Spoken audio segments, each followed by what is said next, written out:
आज की इस वीडियो में हम लोग फैटी अम्ल के बारे में देखेंगे। 11th बायोलॉजी में इसको हम लोग को देखना है और नीट के लिए भी इम्पोर्टेंट है। तो देखिए कि आज हम लोग देखेंगे फैटी अम्ल क्या होता है। तो फैटी अम्ल वास्तव में एक कार्बनिक यौगिक होता है या कार्बनिक अम्ल होता है। फैटी अम्ल जो होता है क्या होता है, कार्बनिक अम्ल होता है, ऑर्गेनिक एसिड होता है, एक प्रकार का ऑर्गेनिक एसिड होता है जिसमें कार्बन की या हाइड्रोकार्बन की लंबी श्रृंखला होती है। कि क्या होती है, लंबी श्रृंखला होती है। तो ये याद रखिएगा कि फैटी अम्ल जो है एक प्रकार का ऑर्गेनिक एसिड है जिसके साथ कार्बन और हाइड्रोकार्बन की लंबी श्रृंखला होती है, कहलाती है फैटी अम्ल। वैसा कार्बनिक यौगिक जिसके साथ लंबी हाइड्रोकार्बन की श्रृंखला जो है जुड़ी होती है, फैटी अम्ल कहलाती है। यहाँ पे हम लोग सबसे पहले इसकी संरचना की बात करते हैं, कॉमन संरचना, सामान्य संरचना की बात करते हैं। संरचना की बात करते हैं कि फैटी अम्ल का संरचना कैसा होता है। तो देखिए हमने कहा एक प्रकार का ये कार्बनिक जो है अम्ल होता है जिसको C डबल बॉन्ड O है ना, OH से, और इधर जो है एक जो है हाथ में हम लोग R देते हैं। R यहाँ पर रिप्रेजेंट कर रहा होता है जो है अल्काइल या फिर कह सकते हैं यहाँ पे हाइड्रोकार्बन की श्रृंखला को। तो where R is equal to hydrocarbon, hydrocarbon की श्रृंखला कहिए या चेन कहिए, ठीक है। तो ये R का मतलब ये हुआ, ये कार्बन है ना, C डबल बॉन्ड OH ये एसिड हो गया और इसमें ये लगा रहता है। यहाँ पे एक बात का ख्याल रखिएगा, सारे का वैलेंसी पूरा होना चाहिए। जैसे कार्बन है तो कार्बन 4 बॉन्ड बनाएगा, तो यहाँ पे देख लेंगे कि 4 बंधन बना रहे हैं 1 2 3 4, ये चारों बंधन कंप्लीट है तो इसका वैलेंसी पूरा। ऑक्सीजन 2 बॉन्ड बनाएगा, देखिए प्रत्येक ऑक्सीजन यहाँ पे ये 2 बॉन्ड बनाए हुए, यह ऑक्सीजन भी यहाँ पे 1 बॉन्ड, यहाँ पे 1 बॉन्ड बनाए हुए, तो ये इसका, और हाइड्रोजन चूँकि 1 बॉन्ड बनाता है तो इसका भी वैलेंसी पूरा है, संयोजकता पूरा। तो सामान्य जो संरचना होता है फैटी अम्ल का ये होता है। अब फैटी अम्ल का प्रकार बदलेगा जब हम R का जो है R में कार्बन की संख्या बदलेंगे, है ना, तो उसके अनुसार से ये जो R का मान बदलते जाएगा, फैटी अम्ल का मान बदलते जाएगा, फैटी अम्ल का प्रकार बदलते जाएगा, है ना। तो इस चीज़ को ध्यान में रखिएगा। फैटी अम्ल का वर्गीकरण की जब हम बात करते हैं यहाँ पे, तो फैटी एसिड जो होता है, फैटी अम्ल जो होता है, इसके प्रकार की हम लोग चर्चा करते हैं कि फैटी अम्ल संतृप्त और असंतृप्त दोनों तरह का होते हैं। फैटी अम्ल 2 प्रकार के होते हैं, संतृप्त फैटी अम्ल और दूसरा हमने कहा कि असंतृप्त जो है फैटी अम्ल होता है, फैटी अम्ल होता है। अब यहाँ पे ये समझना है कि ये असंतृप्त फैटी अम्ल और संतृप्त फैटी अम्ल क्या होता है, किसे कहते हैं, इस चीज़ को ध्यान में रखिएगा। तो देखिए परिभाषा तो शॉर्टकट में एक लाइन में हम ये बोलते हैं कि वैसा फैटी अम्ल जिसमें संतृप्त हाइड्रोकार्बन रहता है। क्या रहता है, संतृप्त हाइड्रोकार्बन रहता है। तो यदि संतृप्त हाइड्रोकार्बन किसी फैटी अम्ल में उपस्थित रहेगा तो वैसे फैटी अम्ल को कहेंगे संतृप्त फैटी अम्ल। अब सवाल ये दिमाग में आ रहा होगा कि संतृप्त हाइड्रोकार्बन किसे कहते हैं, तो इसको अलग से हम लोग देखेंगे। पहले एक लाइन में आप याद रखिए, संतृप्त फैटी अम्ल वैसे फैटी अम्ल को कहेंगे जिसमें कैसा हाइड्रोकार्बन, तो संतृप्त हाइड्रोकार्बन रहेगा, क्या कहलाएगा, संतृप्त फैटी अम्ल। और वैसा फैटी अम्ल जिसमें असंतृप्त है ना हाइड्रोकार्बन उपस्थित होता है, हाइड्रोकार्बन उपस्थित होता है, तो ऐसे जो है फैटी अम्ल को असंतृप्त फैटी अम्ल कहते हैं। इस चीज़ का ध्यान में रखिएगा। कुछ उदाहरण भी यहाँ पे देख लेते हैं एंड देन फिर हम लोग देखेंगे संतृप्त हाइड्रोकार्बन और असंतृप्त हाइड्रोकार्बन क्या होता है।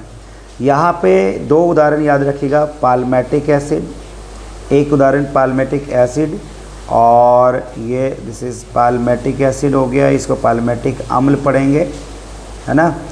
और दूसरा अस्टेरिक अम्ल, अस्टेरिक एसिड याद रखिएगा, अस्टेरिक अम्ल। सभी का हम लोग सामान्य संरचना और सामान्य सूत्र और सूत्र देखेंगे, लेकिन पहले फ़िलहाल अभी एग्जाम्पल, और इसके भी कई सारे उदाहरण हैं, जैसे ओलिक अम्ल है, ओलिक अम्ल है, लाइनोलेइक अम्ल है, लाइनोलेइक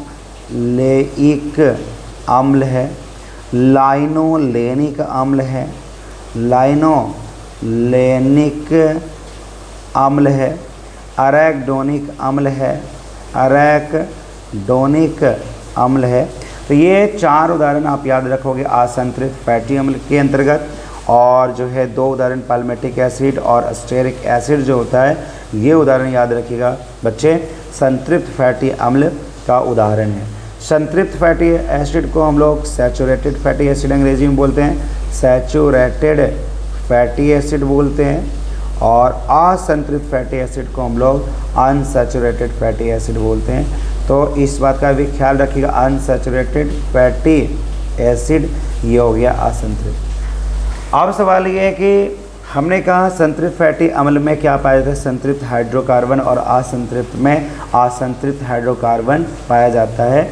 तो सवाल ये कि असंतृप्त और संतृप्त हाइड्रोकार्बन किसे कहते हैं, तो इस चीज़ को देखेंगे।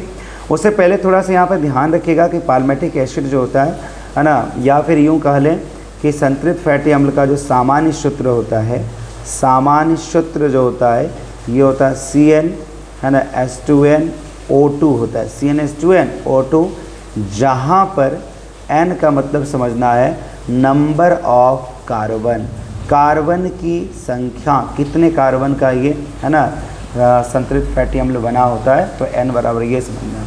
जबकि असंतृप्त जो है फैटी अम्ल का सामान्य सूत्र जब देखेंगे हम लोग, तो CnH2n-2xO2 होता है, CnH2n-2xO2 होता है। तो इस चीज़ का ध्यान रखिएगा, यहाँ पे ये O2 है, ठीक है, तो ध्यान से देखोगे यहाँ पे ये O2 है, जहाँ पर यहाँ फिर वही बात होगा, N का मतलब क्या होगा, कार्बन की संख्या होगा। इस चीज़ को जैसे अब पाल्मेटिक एसिड जो होता है यहाँ पे 16 कार्बन का होता है, तो जब 16 कार्बन को होता है इसका सूत्र लिखने की बारी आएगी, तो C16 हो जाएगा, S32 हो जाएगा, O2 हो जाएगा।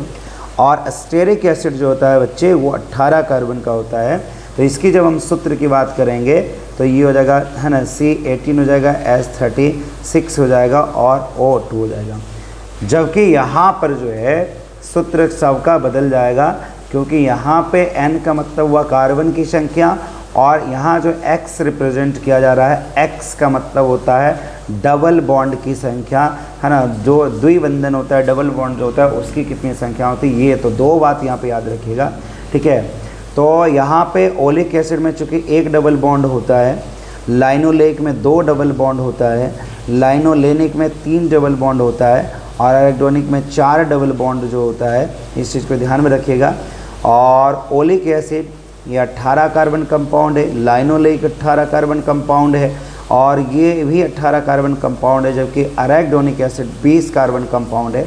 तो उसके अनुसार है ना सूत्र निकल जाएगा, इसका हो जाएगा C18, और चूँकि 1 डबल बॉन्ड है, पहले आप याद कर लोगे, तो इसका सूत्र हो जाएगा C18 हो जाएगा, और H दोनों 36, 36 माइनस कितना 2 हो जाएगा, है ना, तो हो जाएगा 34, और ये O2 इसका सूत्र हो गया। उसी तरीके से लाइनोलेनिक में 2 डबल बॉन्ड है, तो 4 हाइड्रोजन घट जाएगा, तो 18 दूना 36, तो इसका जो हो जाएगा सूत्र C18, और H36 में 4 घटेगा 32, O2 हो जाएगा। इसका हो जाएगा C18 H30 O2, और इसका हो जाएगा C20 है ना, H जो है 32 O2 हो जाएगा। चूँकि यहाँ पर 4 डबल बॉन्ड है तो 8 हाइड्रोजन घटेगा, 40 माइनस 8 32 ये, तो ये सूत्र याद रखेंगे। और चूँकि वीडियो ज़्यादा लंबा हो जाएगा, तो नेक्स्ट वीडियो में हम संतृप्त हाइड्रोकार्बन और असंतृप्त हाइड्रोकार्बन के बारे में हम लोग देखेंगे, है ना। तो आज यहीं तक रहने देते हैं। थैंक यू, धन्यवाद।